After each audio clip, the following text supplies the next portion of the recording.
आज हम राष्ट्रीय आंदोलन के एक महत्वपूर्ण आंदोलन सविनय अवज्ञा आंदोलन या सिविल ना फरमानी या नमक आंदोलन की चर्चा करेंगे।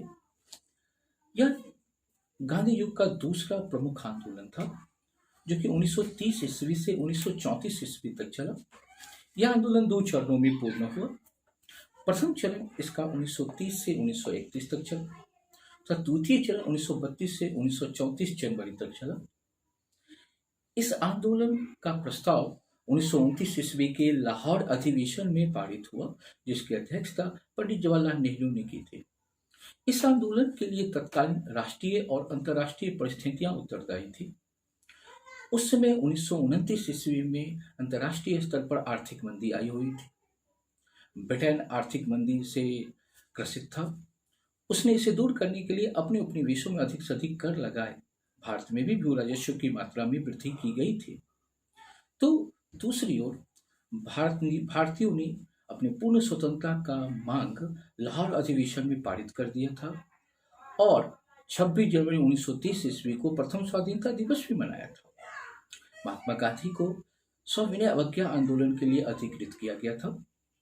गांधी जी ने आंदोलन आरंभ होने से पूर्व अपने 11 सूत्री मांग को अपने पत्र यंग इंडिया में रखा था और इरविन तथा तत्कालीन ब्रिटिश प्रधानमंत्री मैकडोनाल्ड से यह मांग रखी थी कि यदि उनके 11 सूत्री मांगों को नहीं माना गया तो वे सविनय अवज्ञा आंदोलन आरंभ करेंगे। लेकिन उनकी मांगों पर कोई ध्यान नहीं दिया गया।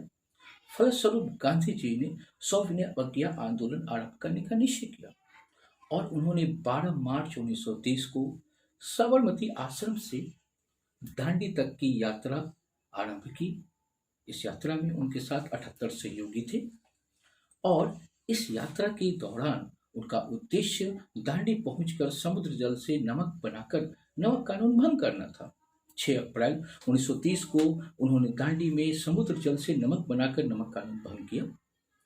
सुभाष चंद्र बोस ने गांधी जी के इस यात्रा की तुलना नेपोलियन के पेरिस से एल्बा मार्च से की है।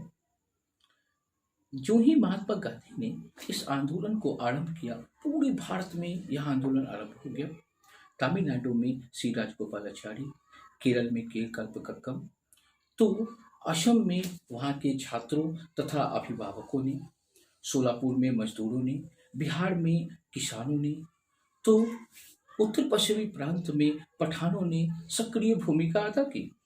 सबसे महत्वपूर्ण भूमिका हमें सरोजिनी नायडू की देखने को मिलती है। उन्होंने धरसना नमक कारखाने पर कब्जे के दौरान पूर्ण रूपेण गांधीवादी तरीके को अपनाया।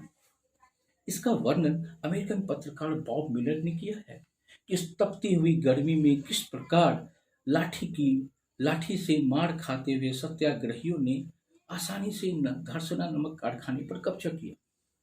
तो उत्तर पश्चिमी सीमा प्रांत में पठानों ने सीमांत गांधी खान अब्दुल गफ्फार खां के नेतृत्व में गांधीवादी तरीके से आंदोलन किया। जब उस पर गढ़वाल रेजिमेंट को गोली चलाने का आदेश दिया गया तो मोहन सिंह गढ़वाली के नेतृत्व में गढ़वाल रेजिमेंट के किसी भी सदस्य ने गोलियां नहीं चलाई। ये दर्शाता है कि तत्कालीन युग में महात्मा गांधी का कितना प्रभाव था। तो दूसरी ओर भारतीय महिलाओं ने पहली बार पूर्ण रूपेण अपने घर की चार दीवारी को लांघी और मद्य निषेध कार्यक्रम में भाग लिया। वे ताड़ी और विदेशी वस्त्रों की दुकानों पर जाती थी और वहां धरना देती थी। यहाँ तक कि वे शराब और ताड़ी पीने वालों से अनुग्रह विग्रह करके उन्हें यह पीने से मना करती थी। पहले से मंदी की हालत झेले ब्रिटिश को अत्यधिक नुकसान हुआ। फलस्वरूप सरकार को झुककर पहली बार 5 मार्च 1930 ईस्वी को महात्मा गांधी के साथ गांधी इरविन पैक्ट करना पड़ा। इस पैक्ट के बाद ही महात्मा गांधी ने द्वितीय गोलमेज सम्मेलन में भाग लेना स्वीकार कर लिया। तो दूसरी ओर तत्कालीन सविनय अवज्ञा आंदोलन को रोक दिया गया। लेकिन द्वितीय गोलमेज सम्मेलन में सांप्रदायिकता के मुद्दे पर सरकार के साथ उनकी नहीं बनी। फलस्वरूप वे वापस आकर उन्होंने पुनः 1932 में जनवरी में सविनय अवज्ञा आंदोलन का द्वितीय चरण आरंभ किया, जो कि 1934 ईस्वी तक चला। इस अवधि में तत्कालीन वायसराय वेलिंगटन ने अमानवीय रूप से आंदोलनकारियों के साथ व्यवहार किया, उन पर गोलियां चलाई, उन पर टैक्स बांधा। फिर भी भारतीयों ने हार नहीं मानी। बिहार में इस आंदोलन का एक अलग से प्रभाव देखने को मिलता है। यहाँ के किसानों ने कर नहीं देने का आंदोलन कराया और चौकीदारी कर देने से इनकार कर दिया। इसी प्रकार बिहार की महिलाओं ने भी घर की चार दीवारी से निकलकर विदेशी वस्त्रों की होली जलाई।